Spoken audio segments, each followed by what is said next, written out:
আজানের সময় আকাশের দিকে তাকে একটি দোয়া পড়েন, আপনার সব দোয়া কবুল হবে। আল্লাহর কসম করে বলছি, আল্লাহর কসম করে বলছি, পরীক্ষিত আমল এগুলো শেয়ার করে দিবা। তুমি আমল না করেও সওয়াব পাবা তোমার একটা শেয়ারে।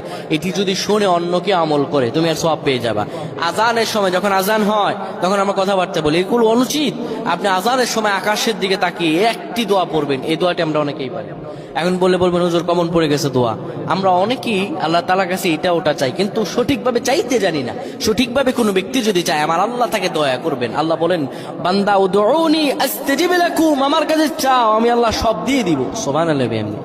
যখন আপনার আজান হয়, আজানের সময় আপনি আসমানের দিকে তাকান, তাকিয়ে আপনি বলুন, পড়তে থাকেন, আল্লাহুম্মা আনতা রাব্বি লা ইলাহা ইল্লা আনতা খলাকতানি ওয়া আনা আবদুকা ওয়া আনা আলা আহদিকা ওয়া ওয়া'দিকা মাসতাতা'তু আউযু বিকা মিন শাররি মা সানা'তু আবু'ু লাকা বিনি'মাতিকা আলাইয়া ওয়া আবু'ু বিযানবি ফাগফির লি ফাইন্নাহু লা ইয়াগফিরুয যুনুবা ইল্লা আনতা।